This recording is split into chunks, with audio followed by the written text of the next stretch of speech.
Unya karon ani hapon may kauban sa akong pamilya so nagkit-kita og baboy diha mga paps no. So rada ron paps kay medyo bati man ang dagas panahon so lami man gyud ihigop og sabaw ron mga paps no kay 101. So pag-ukab nato diha sa ref mga paps na may mga frozen nga karne so mao ni atong natripan mga paps kaning tuhod sa baboy mga paps. So ato sa nabutangan og tubig kay para muhumok na siya. So ato sa napataw-tawran gamay kay para muhumok siya.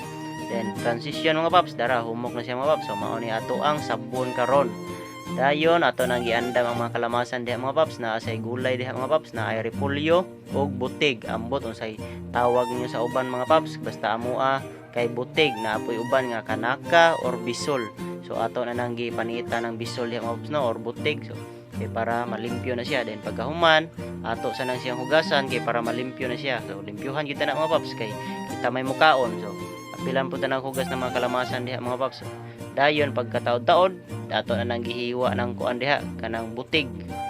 Dayon ato sa dinang giandam ng mga kalamasan diha ahos, bombay, luya, then mana transition mga paps ako na nang gipahumok ng karne diha ako na nang siyang gipakupsan. Dayon tangan dita na og idibol kay ato nang kuan gisahon. Ato nang gigisa-gisa diha gilunod ato mga kalamasan diha na ay sili espada, bombay, luya ato sa nang gisahon mga paps kay para muhumot siya mga paps. Dara ipakita sa taas camera i-flex sa tana.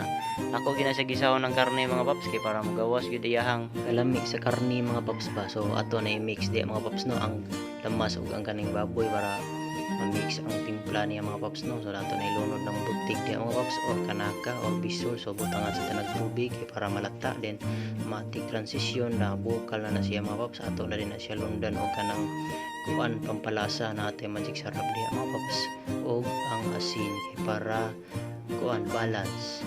Dayon mga paps transition butangan tanag-tangad kay para mahumot so ginahan gyud ko sa nilatan mga paps nga nahay gyud tangad kay humot ngod humutan ko. Then butangan nito na og pitsay then sibuyas dahonan. Dayon pataw-tawran tana then ato sa natakuban kay para malata pud gamay ang gulay mga paps. So matik transition ato na din ang tilawan. So tilawan sa nato kung okay na ba ang timplada. So unsa may lasa kumusta man okay na daw ni approve naman. So matik transition mga ano may mga paps. So like sa tana atong gikaon diha so natay nilatan. So mga unta niya mga paps kauban akong pamilya. So lami gid kay mukaon mga paps no kung kauban imong pamilya. So lami gid atong kaon diha mga paps. So naatay ginamos naatay nilatan og lumpia. So init pa day kay ng lumpia mga paps no.